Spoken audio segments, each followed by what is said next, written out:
Hey guys, welcome to horror decoder. This is your narrator J. Imagine करो तुम एक photographer हो, perfect shot लेने की कोशिश कर रहे हो, पर जैसे ही तुम कैमरा का शटर प्रेस करते हो सब कुछ बदल जाता है। तुम अब उस दुनिया में नहीं हो जो तुम जानते थे।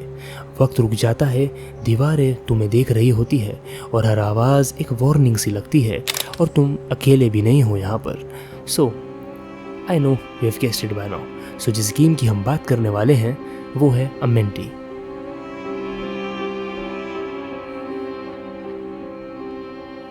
1979 का साल है और हम ले चलते हैं आपको इजिप्ट के गर्म सुनहरी रेगिस्तानों में। यहाँ हमारा प्रोटैगनिस्ट एक हिस्टोरियन और फोटोग्राफर ईथन कार्टर गिज़ा के पिरामिड्स में घुसने का फैसला करता है। उसका मिशन एक ही होता है, एक लॉस्ट pharaoh रूडेमोन की टॉम ढूंढना और उसकी एक तस्वीर खींचना ताकि उसकी कहानी पूरी दुनिया के सामने आ सके। पिरामिड्स के अंदर जाते ही हवा का प्रेशर कुछ बदल सा जाता है। महसूस होता है जैसे दीवारें कुछ कहना चाहती हो। हर सिंबल, हर कार्विंग एक वार्निंग देने की कोशिश कर रही होती है, लेकिन ईथन की क्यूरियोसिटी हर चीज़ को ओवर पावर कर जाती है। उसे एक पुराना लेटर मिलता है एक्सप्लोर करते करते वर्ल्ड वॉर 2 के एक वेटरन का, हेनरी कैल्डवेल का, जो 1940s में यही टोम विजिट कर चुका था। लेटर में बेसिकली ये लिखा होता है कि अगर विस्पर सुनाई दे तो कभी पीछे मत देखना, पर ईथन ये सबको इग्नोर कर देता है।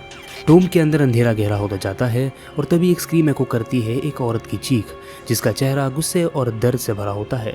यह होती है क्वीन मेरिटन। कहा जाता है कि वो प्रॉपरली मम्मीफाई नहीं हो पाई थी और इसी वजह से उसकी आत्मा अब तक पिरामिड्स में भटक रही होती है। उसकी चीख सिर्फ डर नहीं, एक वार्निंग होती है जो हर विजिटर को मिलती है, लेकिन समझ किसी को नहीं आती। फिर आता है वो मोमेंट जहाँ सब कुछ बदल जाता है। ईथन रूडेमोन की कब्र के सामने खड़ा होता है, हाथ में कैमरा लेके। जैसे ही वो फोटो क्लिक करता है, एक तीखी रोशनी कब्र पर पड़ती है, हवा तेज़ हो जाती है और एक स्क्रीम पीछे से आती है। उस मोमेंट में ईथन बेहोश हो जाता है और जब उसकी आंखें खुलती है तो वो कहीं और ही होता है। एक अलग डायमेंशन में वो बेसिकली घुस चुका होता है, जिसका नाम होता है अमेंटी। अब अमेंटी जो है वो काफ़ी एक स्ट्रेंज जगह होती है और ये दुनिया की तरह तो बिल्कुल नहीं होती। यहाँ समय रुक जाता है और हर चीज़ लिविंग ऑर्गेनिज्म की तरह बिहेव करने लगती है। दीवार के पीछे से कुछ जायंट आके ईथन को देखती है।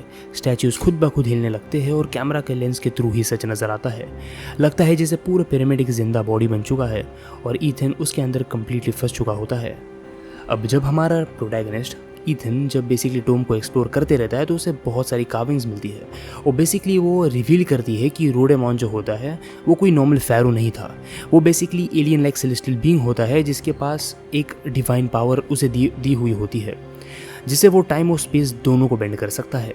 उसकी पावर सिर्फ कंट्रोल के लिए नहीं थी बल्कि कर्सेस के लिए भी थी, और जब भी उसे जगाया जाता है तो उसकी रूह के साथ साथ एक पुरानी श्राप भी एक्टिवेट हो जाती है जो सिर्फ मौत और दर्द लेकर आती है। अब ईथन बेसिकली टोम को एक्सप्लोर किए जाते रहता है और उसे क्वीन मेरिटन की फाइनली रियल बॉडी मिल जाती है, असली बॉडी मिल जाती है, जो एक पुरानी सी कुर्सी पर पड़ी हुई होती है बिना किसी प्रॉपर बरियल के। उसकी फिजिकल बॉडी वही है और उसकी स्क्रीमिंग सोल जो होती है वो पूरे टोम में भटक रही होती है।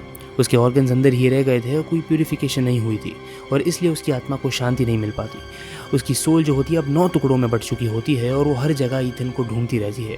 ये शायद उसे वॉर्न करने के लिए होता है। एंड में ईथन को एक रोशनी को फॉलो करना होता है। सोचता है कि ये एस्केप का रास्ता होगा, लेकिन जैसे ही वो ऊपर देखता है एक सर्कुलर एलियन शिप पिरामिड के अपेक्स पर एक उसे बीम दिखती है।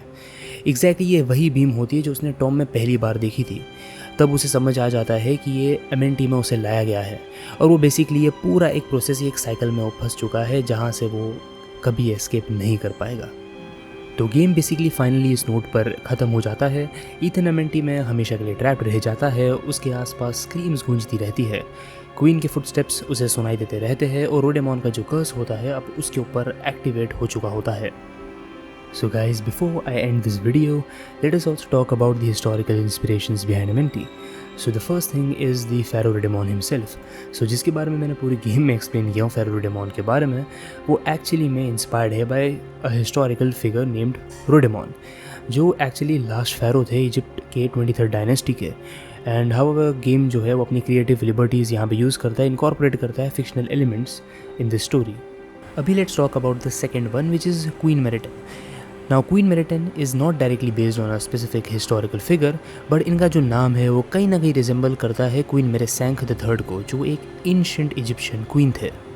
फाइनली जो एमेंटी है, ये जो वर्ड है, ये बेसिकली क्या है? Is this a concept? Yes, it is actually based on the afterlife concept. So जो टर्म है एमेंटी, वो बेसिकली डिराइव होता है फ्रॉम एंशियंट इजिप्शियन माइथोलॉजी, जो रिफ़र करता है to the land of dead और द आफ्टर लाइफ। ये बेसिकली गेम बिल्ड ही हुआ है इस कॉन्सेप्ट पे, जो बेसिकली डिस्क्राइब करता है अबाउट क्रिएटिंग अ डायमेंशन जहाँ पे टाइम और स्पेस जो है वो डिस्टॉर्टेड है, और ये ऐसी एक दुनिया है जहाँ पे जो स्पिरिट्स है वो रोम करते हैं freely. So guys, thank you for watching the video. I hope आप लोगों को मज़ा आया होगा एक्सप्लेनेशन सुन के।